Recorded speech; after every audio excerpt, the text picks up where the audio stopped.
Hello everyone, welcome to my channel Basic Learning. How are you all? I hope you all are doing good.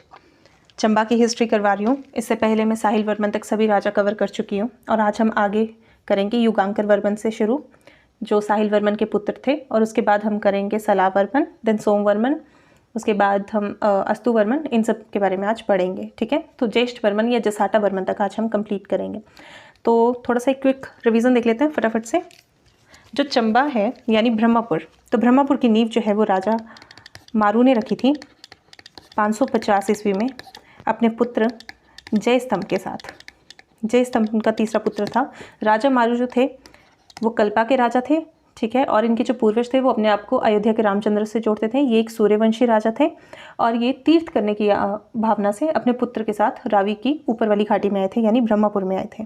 ठीक है, इनके 3 पुत्र थे, तो ये तीसरा पुत्र था। तो जयस्तंभ को उन्होंने जब ब्रह्मपुर की नींव डाल दी, स्थापना कर दी थी, तो जयस्तंभ को वो वहीं छोड़कर वापस कल्पा चले गए थे। उसके बाद जो है वो चंबा का इतिहास शुरू होता है, यानी ब्रह्मपुर का। ठीक है, तो हमने ये पढ़ा था। उसके बाद हमने पढ़ा था कि काफ़ी राजा हुए, जयस्तंभ हुए, जलस्तंभ हुए, महास्तंभ हुए। उसके बाद आए हमारे आदित्य वर्मन जी। तो आदित्य वर्मन कुछ 620 ईस्वी के अराउंड हुए। वो सर्वप्रथम थे जिन्होंने वर्मन उपाधि धारण की थी। ठीक है, वर्मन नाम उन्होंने सबसे पहले लगाया था अपने नाम के आगे। उसके बाद मेरू वर्मन हुए, ठीक है, जो सबसे शक्तिशाली राजा थे। ठीक है, उसके बाद लक्ष्मी वर्मन हुए, जिनके कार्यकाल में काफ़ी महामारी फैल गई थी, हैजा फैल गया था, तो काफ़ी महामारी फैल गई थी। ठीक है, उनके पुत्र थे मुसान वर्मन। मुसान वर्मन थे। मुसान वर्मन को जो है रानी ने जन्म जो है एक गुफा में दिया था, तो जंगली चूहों ने रक्षा की थी मुसान वर्मन की जब वो छोटे थे। ठीक है, तो इसलिए उनका नाम जो है मंत्रियों ने मुसान वर्मन रख दिया था। उसके बाद हमने किया था साहिल वर्मन के बारे में। ठीक है, 920 ईस्वी के अराउंड साहिल वर्मन जो थे वो राजा बनते हैं। बहुत ही ज़्यादा प्रसिद्ध राजा रहे हैं ये चंबा हिस्ट्री के। चंबा शहर की स्थापना इन्होंने ही की है। इन्होंने अपनी पुत्री के नाम पे चंबा शहर का नाम रखा था। चंपा नाम रखा था, लेकिन बाद में वो चंबा हो गया था।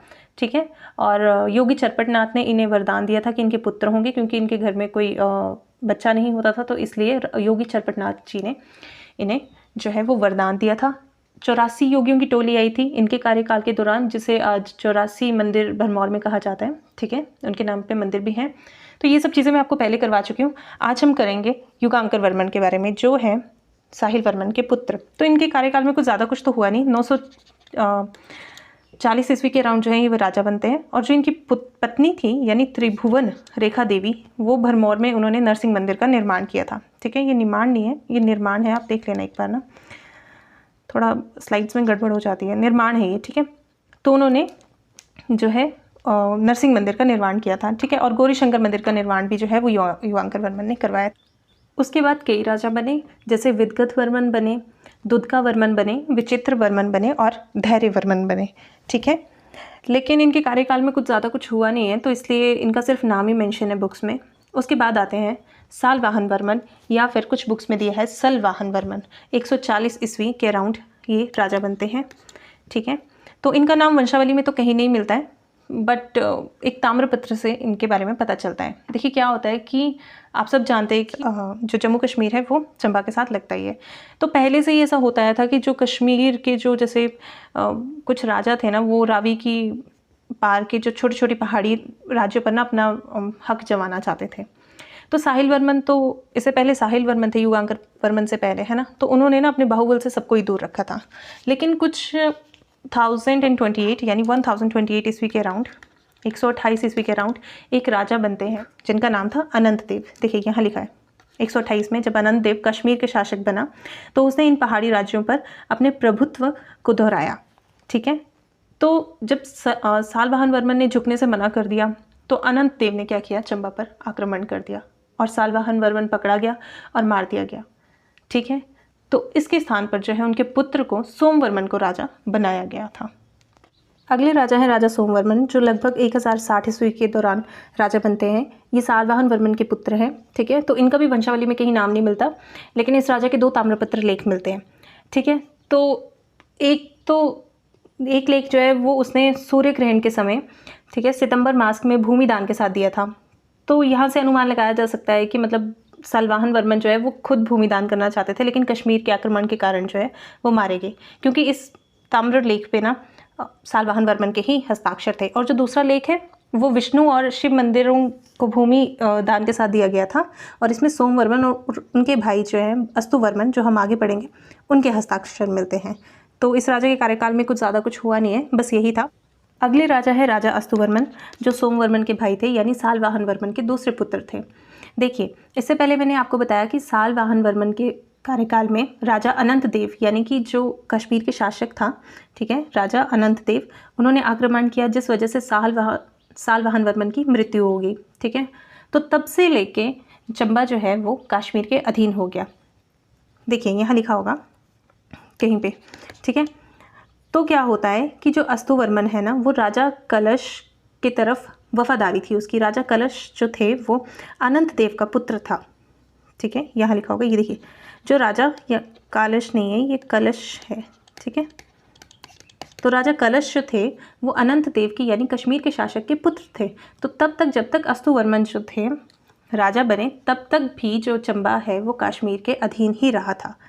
दोनों ही राज्यों में फिर विवाह संबंध स्थापित हो गया था, यानी कि जो राजा अस्तुवर्मन की जो बहन थी वापिका, यहाँ पे नाम लिखा होगा, देखिए इस लाइन पे नाम लिखा है, राजा अस्तुवर्मन की जो बहन थी वापिका, उनका विवाह जो था वो राजा कलश से हुआ था, यानी अनंत देव के पुत्र से हुआ था।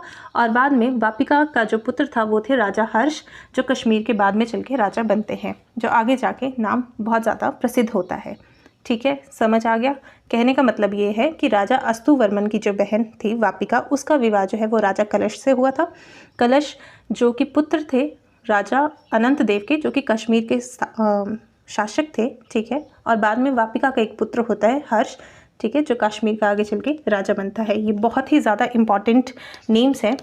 ठीक है, अस्तुवर्मन बहुत ज़्यादा इंपॉर्टेंट है। आकाश की बुक में आपको इनका नाम नहीं मिलेगा, ये बलोखरा की बुक में ही है ये जो नेम्स हैं। ठीक है, सो ये जो भी डाटा है ये बलोखरा की बुक का ही है, तो आप निसंदेह इस पे विश्वास रखिए और खुद से पढ़ लेना एक बार। ठीक है, ज़रूरी है।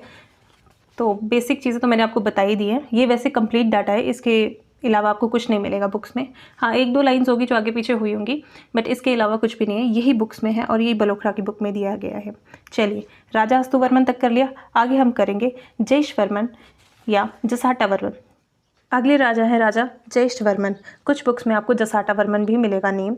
ठीक है, तो कुछ बुक्स में ज्येष्ठवर्मन लिखा है और कुछ में जसाटावर्मन लिखा है। तो वंशावली में तो इनका कोई उल्लेख नहीं मिलता है, लेकिन रंजित रंगनी में इनके बारे में पता चलता है। ठीक है, इन्होंने अपने रिश्तेदार यानी राजा हर्ष, जो कश्मीर के शासक थे, उनकी मदद की थी लाहौर वंश के राजा सुशैल के विरुद्ध। जब वो लड़े थे, ये सुशैली नहीं है, ये सुशल है। ठीक है, तो राजा हर्ष की लाहौर वंश के सुशैल के विरुद्ध उन्होंने सहायता की थी, परंतु राजा हर्ष जो है वो हार गए थे, और उसके बाद जो है सुशैल ने उन्हें बंदी बनाकर विजेश्वर मंदिर में रखा था। ठीक है, यानी कि सुशैल ने उन्हें विजेश्वर मंदिर में बंदी बना लिया था। तो उस टाइम पे राजा ज्येष्ठवर्मन जो थे वो चंबा की राजगद्दी को संभाल रहे थे। इनके कार्यकाल में दो शिलालेख मिलते हैं, एक तो पांगी में स्थित लूज में मिलते हैं, और दूसरा जो है चुरा में मिलता है, चुरा के लोह टिकरी में मिला है।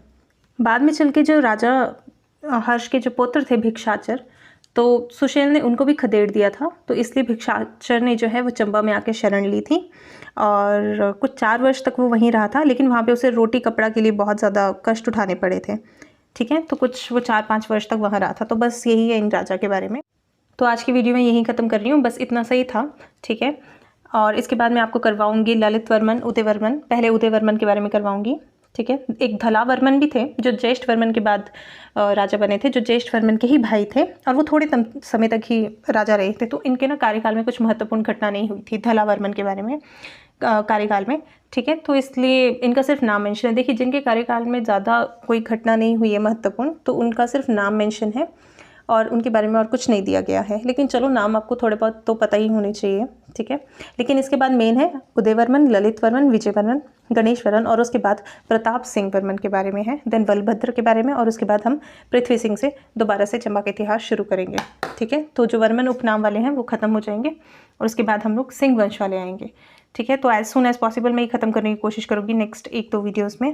और आई होप आपको ये वीडियो पसंद आई। Do like and subscribe to my channel. Thank you. खुश रहें, एंजॉय करें, पढ़ते रहें, प्रिकॉशंस लेते रहें। Thank you.